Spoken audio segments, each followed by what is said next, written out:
वाशिममध्ये अनेक भागामध्ये जोरदार पावसानं हजेरी लावली आणि या पावसामुळे खरीप हंगामातील पेरण्यांना गती मिळण्याची शक्यता आहे। त्यामुळे शेतकऱ्यांमध्ये उत्साहाचं वातावरण आहे। संभाजीनगरमधील पैठणमध्ये वादळी वाऱ्यासह झालेल्या पावसामुळे 100 एकरांवरील केळी बागेचं नुकसान झालंय आणि यावेळी केळीचे झाडं आडवी पडलेली आहेत। त्याच्यामुळे शेतकऱ्यांवर आर्थिक संकट उभं ठाकलंय। बुलढाण्याच्या आंबेटाकळी शिवारामध्ये वादळी वाऱ्यासह पाऊस झाला आणि त्यामुळे केळी पिकाचं मोठं नुकसान झालं। केळी जमीनदोस्त झाल्यानं शेतकऱ्यांवर मोठं संकट ओढवलंय।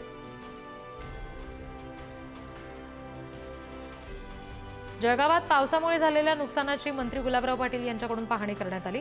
शासनाकडून लवकरात लवकर मदत मिळवून देण्यासाठी प्रयत्न करू असं आश्वासन त्यांनी शेतकऱ्यांना यावेळी दिले।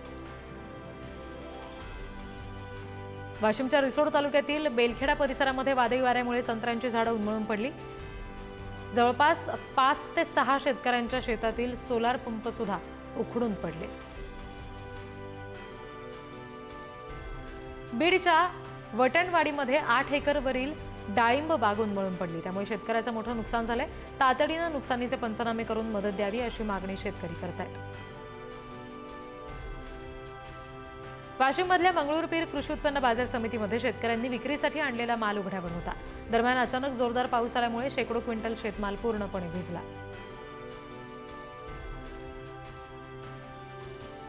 शेवगा पिकाला यंदा पाऊस आणि बदलत्या वातावरणाचा मोठा तडाखा बसलाय। त्यामुळे शेवग्याचे भाव तेजीत असल्याचं पाहायला मिळतंय। शेवग्याला 5000 ते 6000 रुपये प्रति क्विंटलच्या दरम्यान भाव मिळतोय।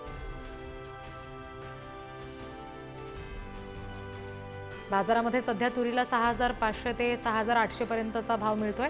दरम्यान सरकारची तूर खरेदी बंद झाल्यानंतर दर हमी भावापेक्षा 1000 रुपयांपर्यंत कमी झालाय। हळदीचे दर मागच्या काही आठवड्यांपासून स्थिर असल्याचं पाहायला मिळतंय। सध्या हळद 12000 ते 13000 रुपये प्रति क्विंटलच्या दरम्यान विकली जाते। दरम्यान चांगल्या दराची शेतकऱ्यांना अपेक्षा आहे। बाजारामध्ये केळीच्या दरात मोठ्या प्रमाणात घसरण पाहायला मिळते। सध्या केळीला सरासरी 1500 ते 1800 रुपयाचा भाव मिळतोय। त्याचबरोबर पुढील काळात सुद्धा बाजारातील केळीची आवक कमीच राहील असा अंदाज वर्तवला गेलाय। बाजारात सध्या डाळिंबाला मोठ्या प्रमाणात मागणी असल्याचं पाहायला मिळतं। यावेळी बाजारामध्ये डाळिंबाला प्रति क्विंटल सरासरी 8000 ते 9000 रुपयांच्या दरम्यान भाव आहे।